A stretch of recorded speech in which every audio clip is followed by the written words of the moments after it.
Outro pedido que virou uma ordem. Uma seguidora do canal do Dançarelando pediu para falarmos sobre Klaus Viana. E adivinha quem eu convidei para esse bate-papo? Minha amada, minha amiga e parceira de escritas, a Carolina Romano. Eu sou Fernanda de Souza Almeida e já te digo para você ficar até o final, porque tem muita coisa boa vindo por aí. O homem é uno em sua expressão. Não é o espírito que se inquieta, nem o corpo que se contrai. É a pessoa inteira que se exprime. Essa frase é de Klaus Viana, preparador corporal, coreógrafo, professor e bailarino brasileiro. Nasceu em 1928 em Belo Horizonte e faleceu em 1992 em São Paulo. Foi responsável por unir os estudos anatômicos com a dança a partir da percepção do corpo, dos direcionamentos ósseos e dos vetores de força que potencializam o fluxo do movimento pelo espaço. É um processo de autoconhecimento, de sensibilização, de reconhecimento das estruturas corporais, da postura e de suas possibilidades de movimento. Klaus Viana marcou fortemente o trabalho de muitos atores e bailarinos, entre eles Marília Pêra, Marco Nanini, Zélia Monteiro, Mariana Muniz e Ana Terra, entre tantos outros. Foi, junto com Angel Viana, a sua esposa, o introdutor da preparação corporal do ator no Brasil. A professora Jussara Miller é uma boa referência caso você queira conhecer e se aprofundar nos estudos de Klaus Viana. Além de livros, artigos, ela ministra cursos e possui vídeos no YouTube.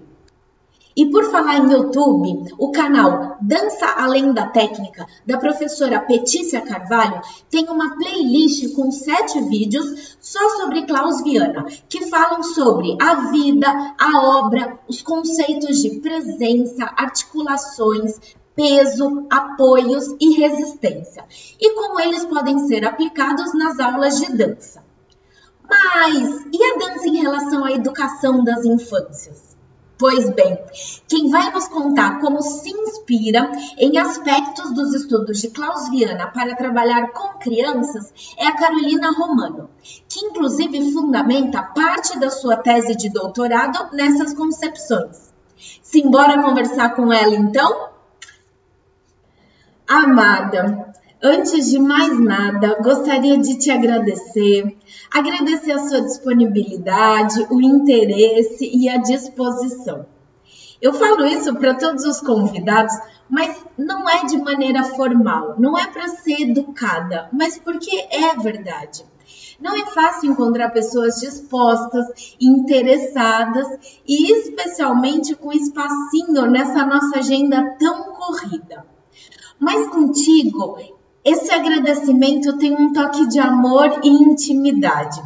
Você sabe o quanto eu gosto de ti e para mim é mais que um prazer, uma honra e uma alegria te ter aqui no nosso canal do Dançarelando.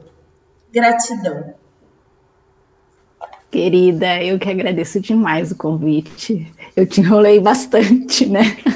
Para a gente achar um espaço nessa agenda, mas é um prazer imenso participar desse projeto, é uma honra estar com você, você é minha parceira de muitos anos, a gente tem um diálogo para além das relações teóricas, a gente é amiga, a gente é parceira, a gente pode contar uma com a outra e é uma delícia estar aqui com você hoje. Obrigada. Não, mais uma vez eu que agradeço, isso é verdade absoluta. Só a gente sabe o tanto que a gente trocou e, enfim, não vamos entrar em detalhes, melhor. Então, assim, antes da gente começar a falar do Klaus Viana, eu queria que você contasse um pouco sobre você. Se apresenta, fala como você entrou em contato com os estudos dele, por que se conectou com essa maneira de pensar o corpo, o movimento, a dança, e o quanto tempo você trabalha nessa perspectiva? Sabe que esses dias eu parei para refletir aonde que o Klaus Viana tinha entrado na minha vida e foi bastante difícil de identificar em que momento exato que isso aconteceu. Mas nesse processo de investigação, eu descobri que, desde que eu entrei, né, na graduação em dança, eu sou formada em dança pela Unicamp, né, eu sou da turma de 1999, então o Klaus Viana, ele sempre pairou uma ideia de somática dentro da Unicamp, junto com diversos outros autores. Muito porque muitos dos professores que me deram aula nesse período tinham tido aula com Klaus, tinham trabalhado em algum momento com um Klaus Viana.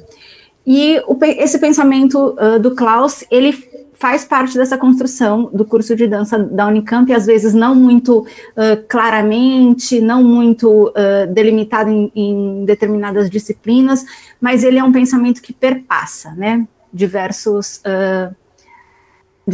estudos dos professores, diversas pesquisas, então aquela efervescência estava sempre lá. E era um momento também que a Angel estava abrindo muitos cursos, então muitos dos meus colegas se deslocavam até o Rio de Janeiro e entravam em contato e traziam, e a gente partilhava e dividia um pouco essa relação dessa pesquisa dos Vianas, né, porque eu gosto de pensar um pouco mais numa amplitude de talvez o Klaus encabeçando isso, mas também tem uma contribuição muito grande da Angel Viana, do Rainer, né, e depois das sistematizações da Neide Neves e Jussara Miller também junto com isso.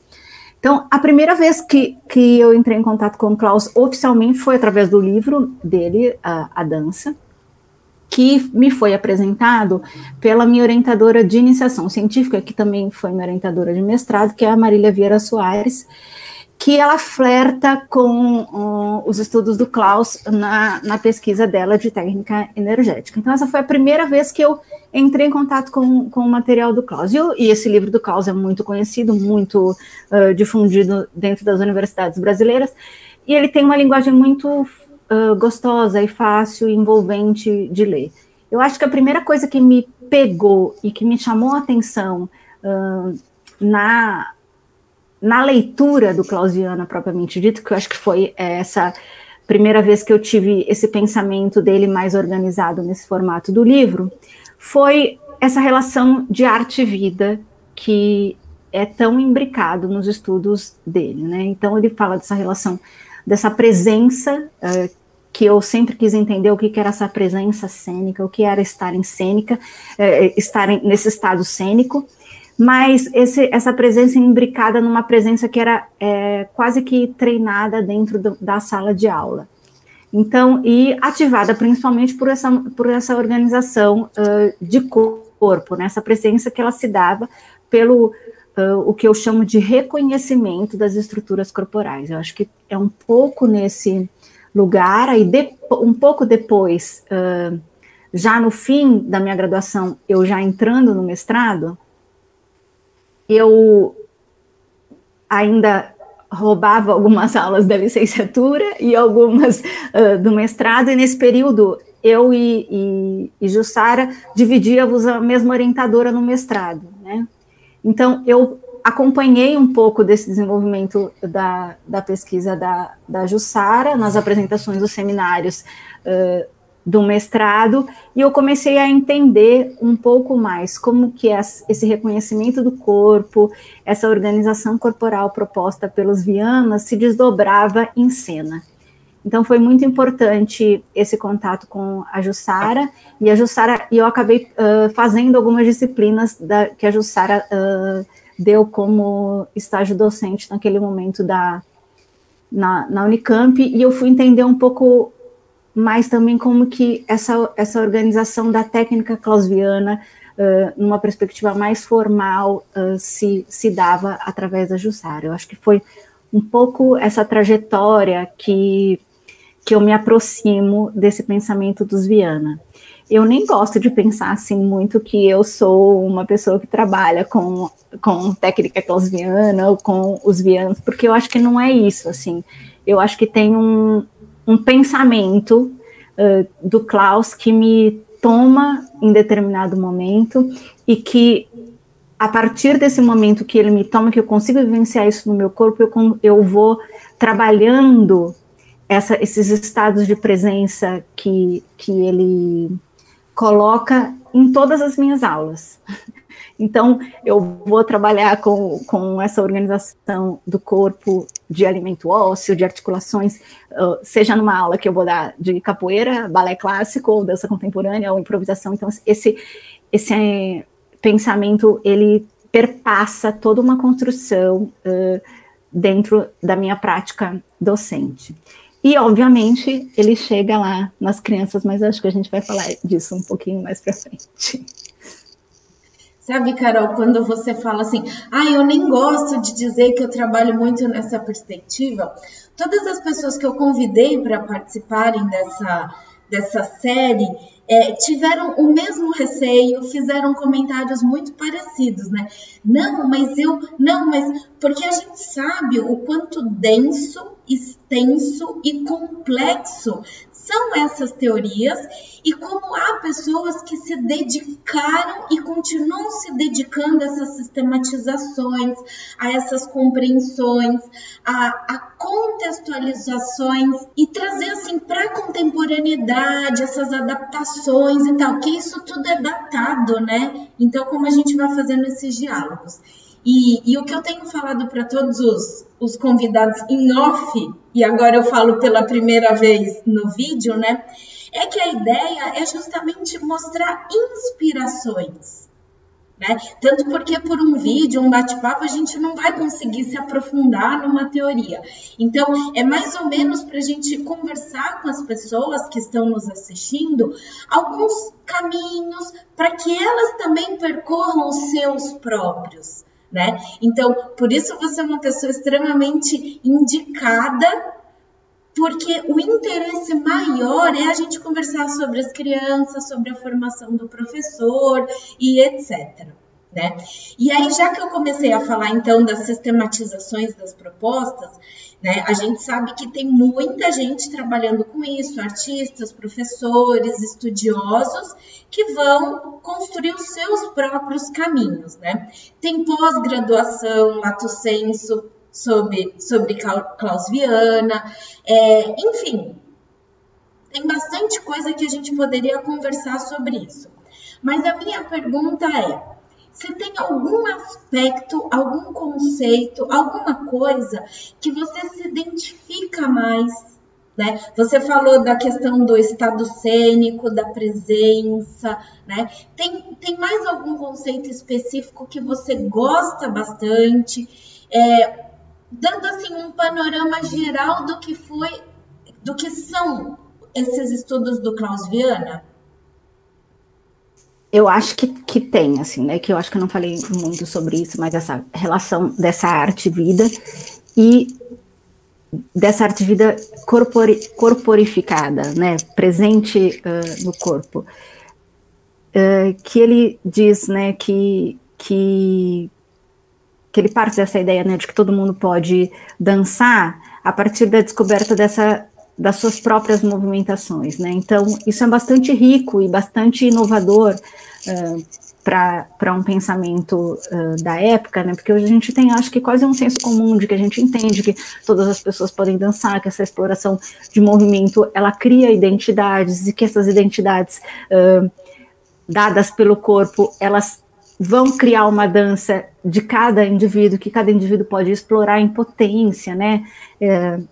A sua dança, mas isso, quando eu entrei em contato com isso, era bastante inovador, né? Assim, eu tenho uma formação bastante acadêmica dentro da área de dança, da academia, da organização de balé e etc. Eu sou desse universo, então, dentro desse universo, eu ainda venho de uma linha que olha para essa técnica que é tão codificada, tentando ainda encaixar como é que o meu corpo pode fazer melhor, e aí quando eu entro em contato com a técnica Klaus Viana, e quando eu olho para esse pensamento do Klaus Viana, eu posso assim, então eu posso dançar do meu jeito, né? Eu posso aprender a me movimentar e organizar a minha dança do meu jeito. E essa dança do meu jeito, ela tem a ver com o estado de presença, o meu estado corporal do meu dia, né? Quem é a Carol hoje, como que a Carol dança hoje, que é diferente da Carol que vai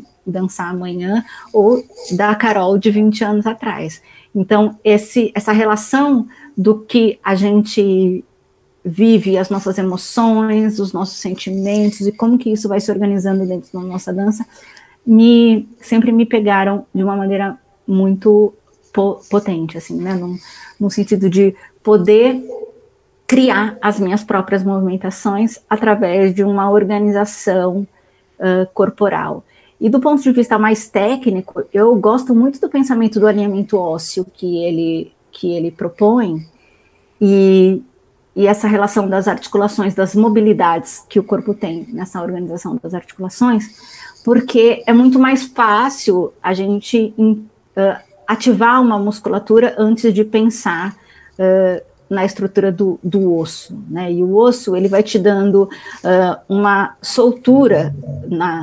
Quando a gente pensa através do osso, a gente não usa tanta força quando a gente vai trabalhar alguns determinados movimentos, a gente consegue equilibrar um pouco melhor o tônus muscular, os direcionamentos dos ossos, a projeção no espaço, essas relações de oposição. Então, isso vai se dando de uma maneira que não tanto pela força muscular, que eu acho que quando a gente vem de uma técnica do balé, por exemplo, que vai o tempo inteiro ativar uma musculatura, é difícil de pensar de que primeiro eu organizo a minha estrutura óssea e quase que a minha musculatura veste essa estrutura óssea e o meu corpo mexe através dos ossos e a musculatura ela é ativada à medida que eu me coloco em movimento. E não eu ativo o músculo antes de pensar para me movimentar. Então, isso é, do ponto de vista técnico, é o que mais me interessa. E aí, a relação das articulações, ela dá um fluxo de movimento que é outro, né? Quando a gente está com as articulações mais rígidas, a gente consegue menos fluência e mobilidade, né, nas nossas movimentações. Então, do ponto de vista técnico, essas duas coisas me pegam mais. Aí depois, quando eu vou olhar um pouquinho mais para a técnica clausiana, aí você começa a descobrir, né, os vetores de movimento, a relação dos apoios, o peso ativo e passivo, as alavancas de movimento. Então, essas descobertas, elas se dão depois de uma organização, de um alinhamento ósseo, né, que vai dar outra distribuição do peso do corpo, outra relação com o próprio corpo, né, e como que essas micropercepções de organização óssea vão me dando esse estado de presença, porque eu preciso prestar atenção no meu corpo de hoje, que não é igual todos os dias, né, a gente vai movimentando essa ossatura, né, ela vai se colocando de outras maneiras, através de algumas tensões musculares, que a gente vai adquirindo ao longo da vida, de um dia para o outro, e isso vai me trazendo outro estado de presença, porque eu vou começar a prestar atenção como é que está o meu corpo hoje, né, pensando, eu gostava muito de fazer um trabalho que a Justara fazia, que era esse trabalho de bolinha, né, que ela começava pelo pé e pelo assentamento do pé no chão, e de como que esse pé plantado no chão me dava outra relação de distribuição de alinhamento ósseo, né? Então, eu acho que é um pouco isso, assim, que mais me pega. Eu fiz algumas oficinas, eu fiz alguns cursos com a Beth Bastos, que trabalha... A gente fez junto, não fez? Um deles a gente fez junto. Não fez. E eu segui indo na oficina Oswald e fazendo outras séries de cursos, né?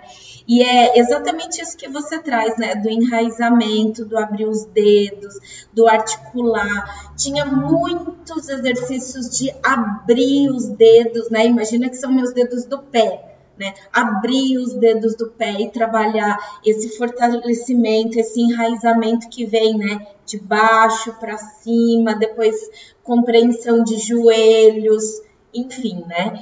E só que eu lembro que eu fazendo não é simples. Exige uma consciência corporal muito grande, existe um pensar sobre, um parar para sentir.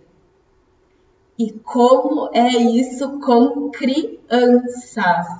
Porque você falar de osso, articulação, alavancas com criança, isso eu quero saber. E quero saber, já vou lançar a próxima pergunta, né?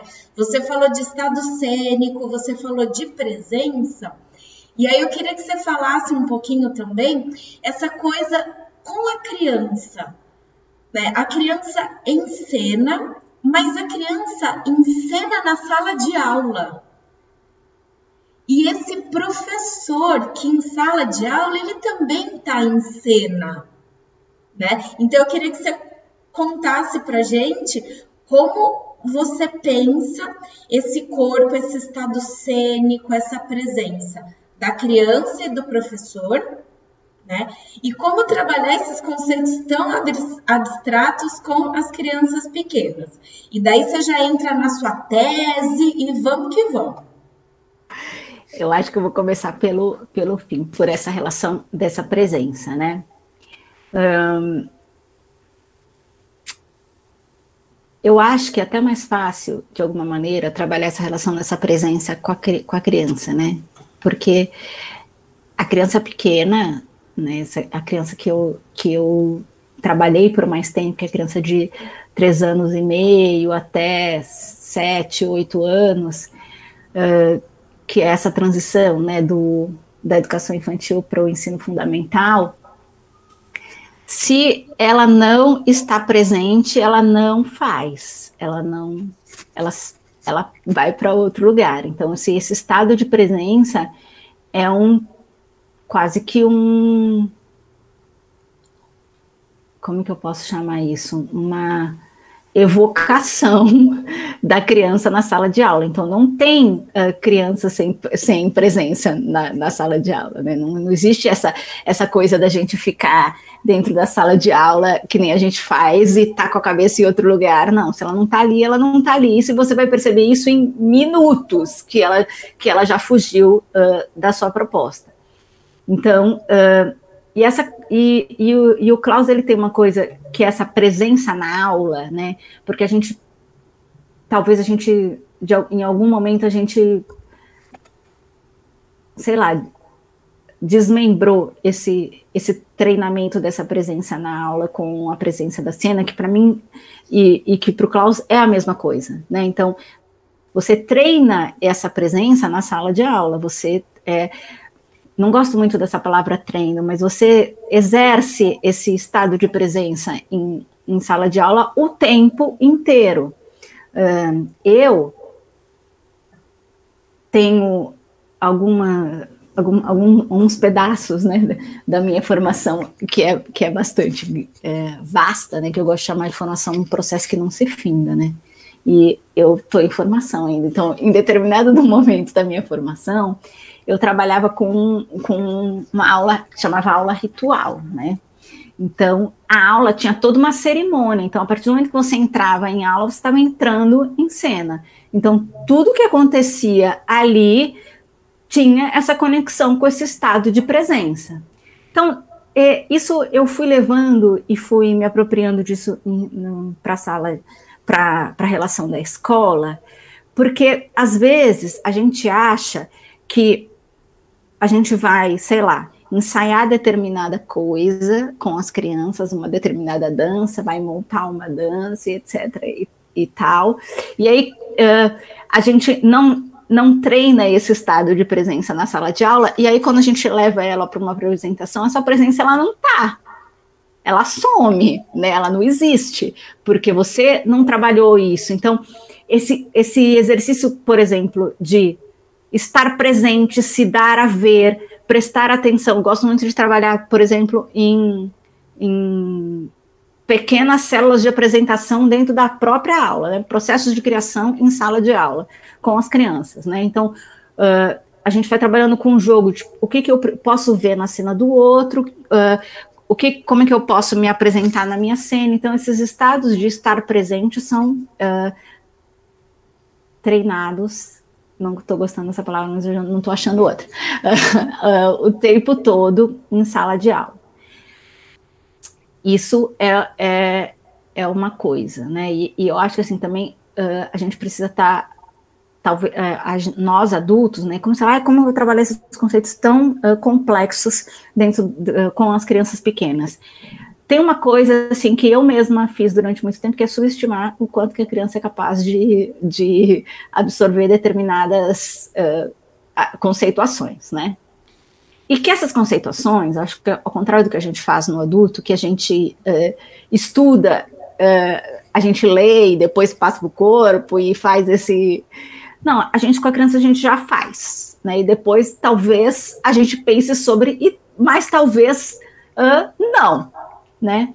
Então, é um pouco isso que eu trabalho nas formações de professores, trabalhei muitos anos com as crianças. Então, para a gente trabalhar osso, a gente ficava brincando com os nossos próprios ossos, né? Com o peso dos ossos.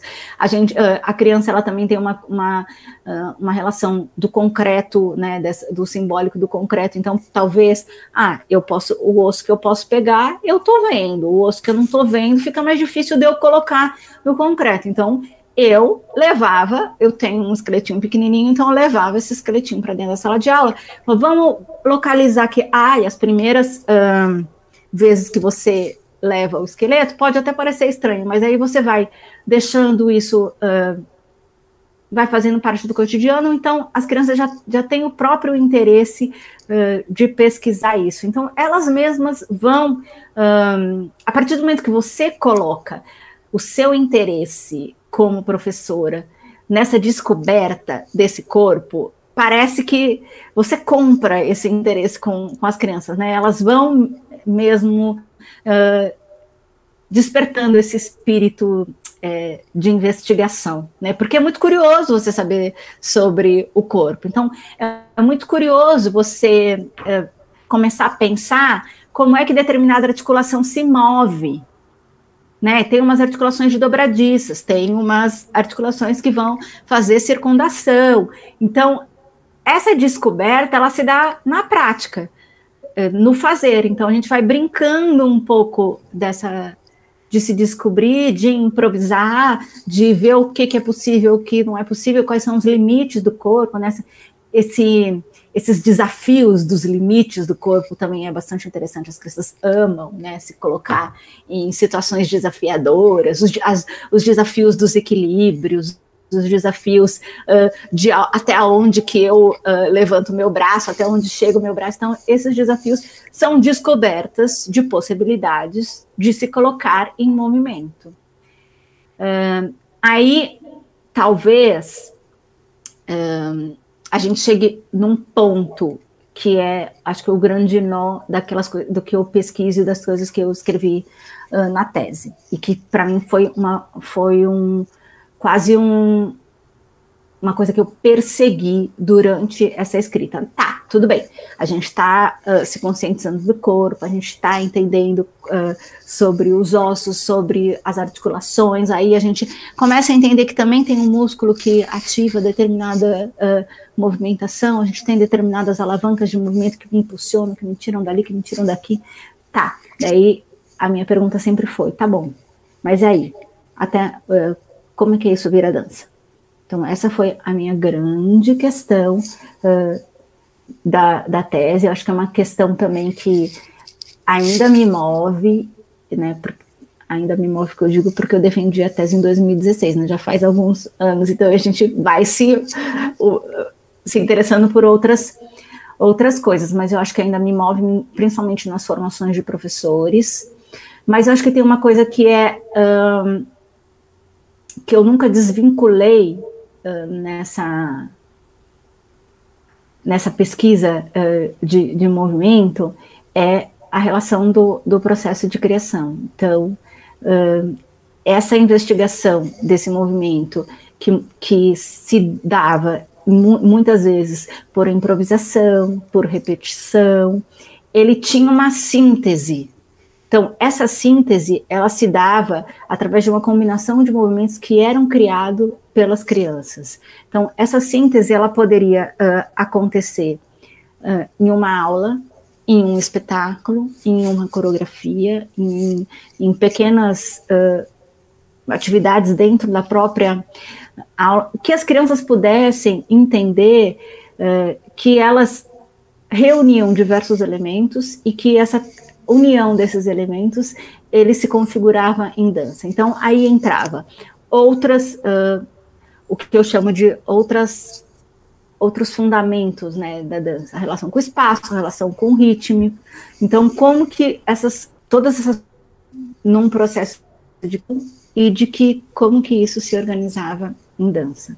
E também na relação do professor tem uma coisa de uma intencionalidade pedagógica, né, que eu acho que é o mais importante. A exploração de movimento, ela faz parte dessa construção dessa dança, dessa descoberta, né, de uma dança improvisada, ou de uma dança improvisada que se organiza em uma célula, em uma síntese de movimentos, mas ela tem uma intenção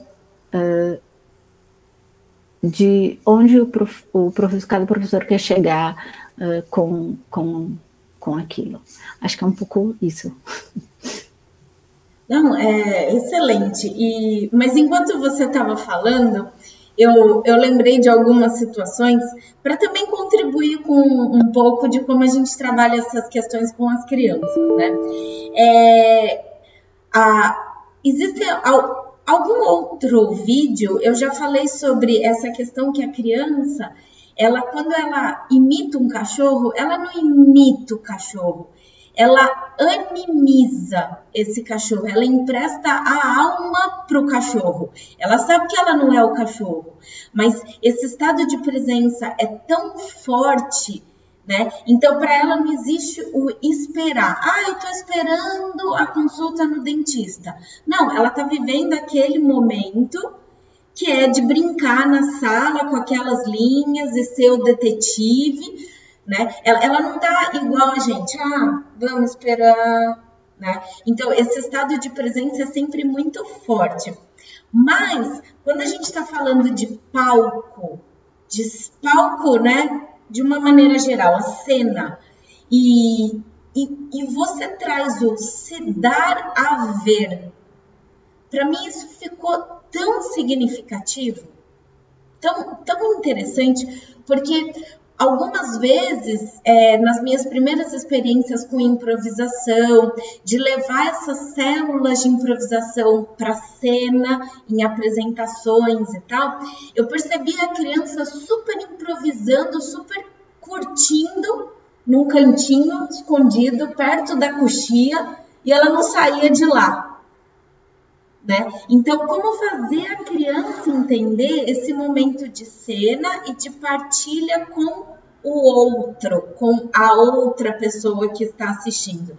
Então, isso que você traz do se dar a ver é ótimo, porque é isso, é sempre chamar a criança a essa consciência, que quando você está em cena, existe um diálogo, né? E como você se dá a ver neste diálogo. Então, eu queria chamar atenção para isso, que foi, né? E como a gente expande esse corpo que está em cena, como a gente, né, dilata, enfim. E só complementando sobre trabalhar com o corpo e o esqueleto, eu tenho histórias engraçadíssimas de crianças de 3 anos, de 2, né? Que, não precisa ter medo, esqueleto não é um morto, é o que está dentro da gente, né? Vamos perceber. E daí elas começam a olhar e fazer perguntas engraçadíssimas, porque a gente, como você falou, a gente subestima, né? Inclusive ensinar os nomes, a gente tem medo de ensinar os nomes, né? Porque, elas não vão entender, enfim. E elas entendem tudo. E isso está escrito na sua tese. Eu até uso um trechinho da sua tese em livro, em artigo, você dizendo que sim, vamos embora, vamos ensinar tudo, porque as crianças vão entender perfeitamente, né? E só um exemplo, né?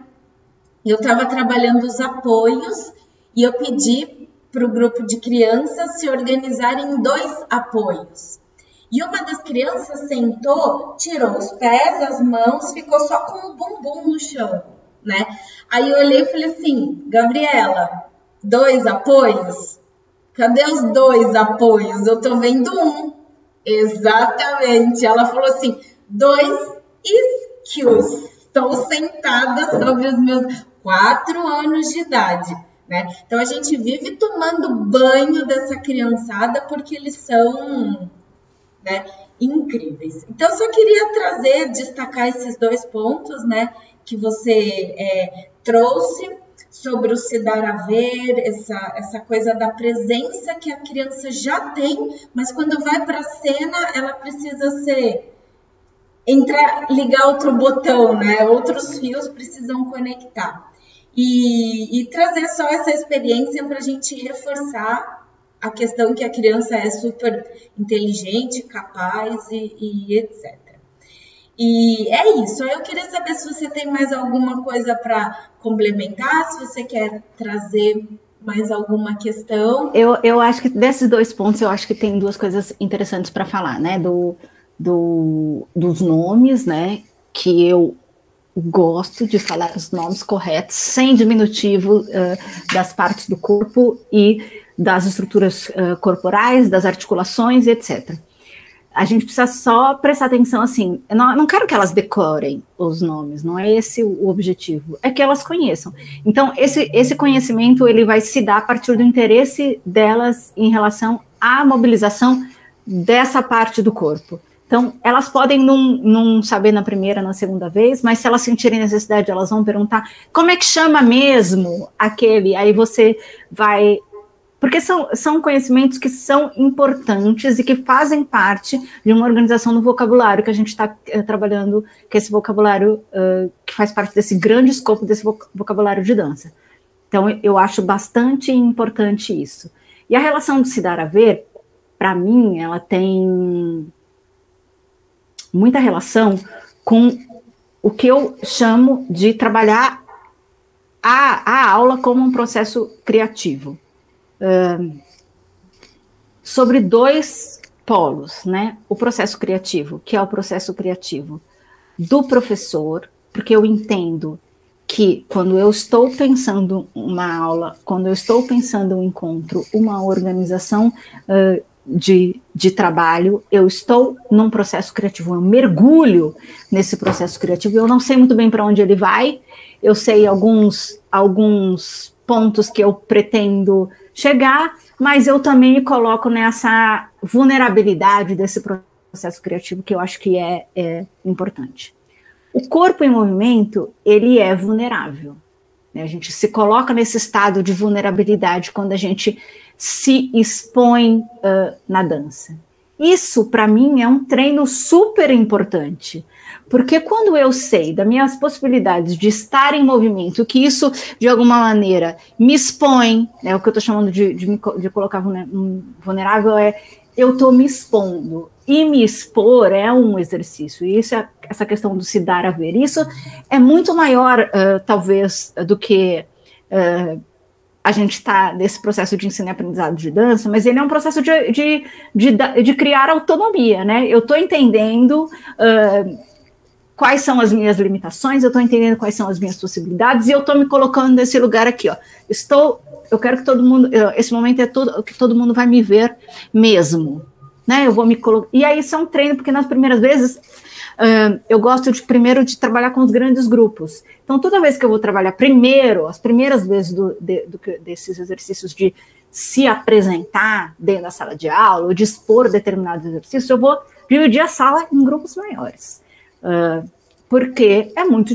vocês colocam numa vulnerabilidade. As crianças, elas têm as suas vergonhas, têm as suas ela já tem esse julgamento, né, que vem do que é certo, do que é errado, do que é bonito, do que é feio, do que é bom e do que não é, e que a gente sabe que não está nesse lugar.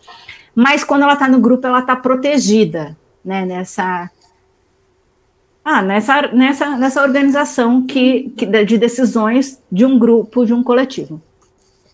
E que também isso é um exercício super de negociação, não é fácil trabalhar em grupo, né? Assim, principalmente com criança, você tem que estar o tempo inteiro ali tentando articular, né, que os desejos todos sejam contemplados ou não, entender também que não é tem hora que não é lugar de você colocar o seu desejo, agora é a vez do outro, enfim, tem todo esse processo. E aí eu vou diminuindo os grupos, até eles virarem as apresentações individuais, porque eu acho que é importante também, quando você se coloca nesse lugar do se dar a ver, você, enquanto artista mesmo, você se coloca em xeque, né? Você coloca o seu corpo no auge da sua exposição e vulnerabilidade. E que a gente precisa entender que passar por isso faz parte de um aprendizado, que está tudo bem também você se sentir exposto. Como lidar com essa exposição? E quando você vai para o palco, para a cena, você se coloca nessa exposição o tempo inteiro. Isso é um treino, é um fazer, estar acostumado a colocar o corpo nesse lugar de experimentação de agora estou sendo vista. E eu também, ao mesmo tempo, tenho essa relação do ver e do ser visto. Então, o que eu vejo enquanto eu estou assistindo? O que eu observo? Porque as crianças também se enxergam no movimento do outro, elas aprendem vendo o movimento do outro, e aí depois acontece um outro processo, delas emprestam esse movimento do outro para elas, e isso vai ampliando o repertório de movimento, né, e eu acho que isso é riquíssimo, né, quando a gente trabalha esses processos de criar, e o processo de criação é um processo de negociação, né, o tempo inteiro. A gente está negociando com o outro, com o público, esse lugar de se dar a ver é um processo de negociação. E que é muito rico quando a gente está né, com as crianças, como elas aprendem a negociar, convencer o outro, assim, vamos fazer por aqui, vamos fazer por ali, não, peraí, isso aqui não vai dar certo. Então, elas vão experimentando e colocando as ideias dela para jogo, isso é muito importante. E como isso, assim, não quero entrar nesse mérito, mas como isso é importante para a vida, né? Quantas vezes a gente não precisa... É uma exposição à vida, né? Uma pergunta que você faz de um caminho que você não sabe qual é para um senhor na esquina. Você está se expondo e você está revelando uma vulnerabilidade, porque você não sabe o caminho e está pedindo uma orientação. Né? Então, esses processos que vão desde o trabalho, quando você tem que apresentar para o seu chefe um projeto, uma ideia, né? E você está sempre se colocando nesse lugar de risco, porque essa ideia pode não ser bem aceita. E como é isso? Não, tudo bem. Né? A gente pode partir de alguma coisa também que não deu certo e encontrar caminhos que podem levar a outros lugares muito mais interessantes, né? Então, você se arriscar, não, eu não sei e gostaria de saber tal coisa, né? Então, não quero entrar nisso porque senão a gente acaba justificando a presença da dança na escola, né? E não é o nosso objetivo, mas só para fazer um paralelo. Tem uma... Deixa eu só falar uma coisinha. Tem uma coisa que você falou agora, né, que a dança me ensinou muito, assim, que essa relação com a errância, né? E que quando eu falo que não tem certo e errado, não tem mesmo, né? Porque são diversos caminhos e possibilidades que você vai testar. Às vezes você planeja alguma coisa e o caminho, a situação te leva para outra coisa. Então, você se permitir ir para outro lugar, e entender isso como parte do processo de criar, né? Porque o criar não está pronto a partir do momento que você fala assim, eu vou criar um espetáculo, pá, já está tudo pronto. Não, você tem que experimentar. E esse processo de experimentação, ele é cheio de errâncias, né? Daquilo que eu idealizei e daquilo que de fato e concretamente é possível. E isso é fantástico, assim. E fantástico porque você vive corpo, assim, o corpo, esse saber desse corpo, que é um saber que não é um saber da palavra, que não é um saber que está nos livros, não é um saber que está em outro lugar, ele só está no corpo, você ativa colocando o corpo para jogo. Então, é a única maneira. E o corpo tem uma sabedoria que esse nosso processamento intelectual às vezes demora muito mais para chegar numa organização que o corpo já fez, né? Assim, eu joguei capoeira a vida inteira, né? Então, quando você joga capoeira, né? Eu acho que tem uma relação bastante próxima com a improvisação. Você tem algumas sequências de movimento, de golpes, ou de passos, mas a hora que você coloca no jogo, a hora que você tá ali com o outro, essa sabedoria ela vai ser ativada por outro viés, que você não vai pensar, vou desfiar de uma pernada. Você já desviou, ou então ela vai vir na sua cara se você não foi rápida o suficiente para isso. E essa sabedoria não é uma sabedoria assim, sabe? Assim, eu não gosto muito dessa divisão de corpo e mente, mas não é uma sabedoria intelectualizada, é uma sabedoria corporificada, sabe? Sim, perfeitamente. E eu estou mais que satisfeita com a nossa conversa. Eu acho que já tem muitos elementos ricos para que o professor, a professora ou alguém que esteja assistindo o vídeo possa se inspirar, possa, né, já tem bastante ideia aí e bastante opção de caminhos, porque na descrição vou deixar os links, todas as informações, né, da sua tese, do seu livro. A gente citou a professora Jussara, eu no começo falei da Petícia, então a gente vai deixar aí nas descrições mais informações para quem quiser se aprofundar. E aí tem uma coisa que eu reluto muito, que eu não gosto, é de pedir para as pessoas seguirem, compartilharem, darem um like. Eu não sou nada boa com essa parte de marketing, mas eu vivo tomando bronca. Faça isso, Fernanda, porque é uma questão de expansão, de efeito multiplicador.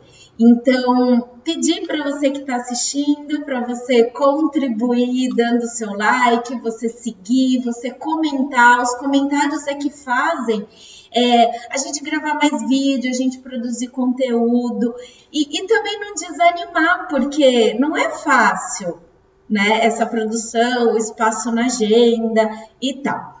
Então, eu convido você que está assistindo a continuar. Ainda tem mais vídeos dessa série. Tem uma nova série que já está produzida e está pronta para ser lançada. E é isso. Mais uma vez, Carol, eu te agradeço. Agradeço a quem está assistindo e até.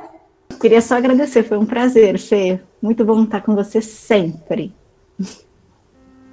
Um beijo. Beijo.